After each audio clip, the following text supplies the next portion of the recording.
More news out of that criminal trial of Vice President Cheney's confidant and former Chief of Staff Scooter Libby. Hardball's David Schuster was at the courthouse all day. David, I guess our show was mentioned there today.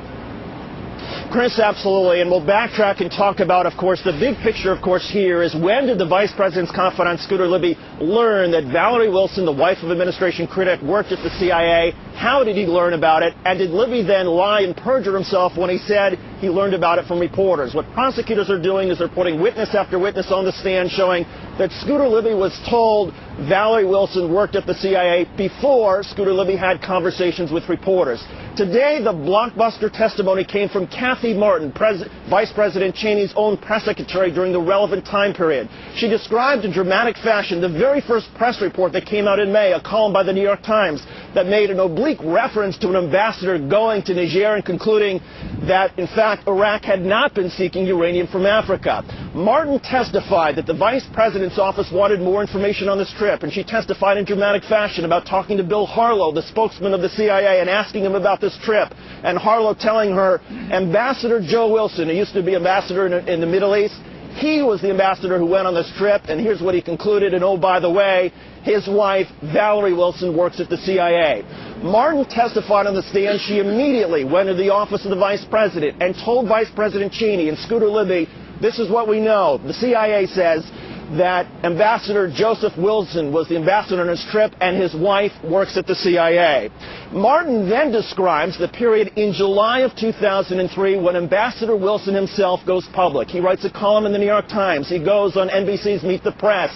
And Martin says at that point, the Vice President's office was focused even more. They were tracking media strategy. They were tracking which reporters were writing about this. They were also tracking Hardball with Chris Matthews. Martin said she was directed by the Vice President to pay particular attention to Hardball because, Chris, you were the one who was focusing so heavily on the questions about what did this mean? How did this claim get in the State of the Union about Niger? Did the Vice President get told about it? Did the Vice President know, in fact, Wilson's conclusion before that got into the State of the Union? Martin said that the Vice President's office was so focused on this and so obsessed with the reporting on Hardball that she, in fact, had her staff essentially make clips of Hardball and transcripts and would deliver those transcripts to the Vice President and to Scooter Libby. In the midst of all of this, the Vice President himself was writing out talking points for Ari Fleischer, the White House press secretary, who was then getting bombarded with questions in the White House press briefings about Joe Wilson's column and what he found in Africa. In addition, Martin then testified about a second conversation with Scooter Libby that involved Vice President Cheney. This was a conversation a little bit later in July with Matt Cooper. Matt Cooper was also working on a story for Time magazine about the Wilsons. And Kathy Martin testified they were trying to figure out how to respond. She talked about talking with Scooter Libby on Air Force Two on return from a trip. Scooter Libby going and talking to Vice President Cheney. Scooter Libby coming to the back of the plane with a card describing how Scooter Libby should deal with Matt Cooper and that Scooter Libby himself should be the one talking to the press. There was also testimony about another episode where the Vice President decided that Scooter Libby himself, the Vice President's right-hand man, should be dealing directly with the press, not Kathy Martin, when Andrea Mitchell was working on a story and when David Martin of CBS was working on a story. Chris, there were also developments regarding Stephen Hadley. At one point, Stephen Hadley, seeing this play out, saw a story criticizing the CIA, and at a staff meeting with Scooter Libby and Kathy Martin present, glared and said, we should not be blaming anybody right now for the 16 words. That article was prompted by a conversation that Scooter Libby had, but Kathy Martin in this meeting was made to take the fall for Scooter Libby, and Scooter Libby never piped up and said, that was my responsibility.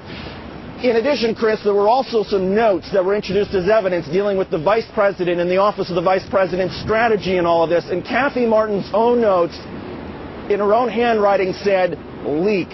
It was a dramatic day of testimony on defense cross-examination. The defense was trying to show that the Office of the Vice President had reason to be angry at the press reporting at the time. They're also trying to show that there may have been internal battles with the CIA, and that they're also trying to show that perhaps part of Martin's own recollections about what transpired during this crucial period might be suspect or might have some problems. Chris? Of course, it all goes back to the question raised by Ambassador Joe Wilson, who came back from a trip to Niger apparently with that information that there was no deal apparently between Saddam Hussein and that African government to buy uranium products, uranium elements.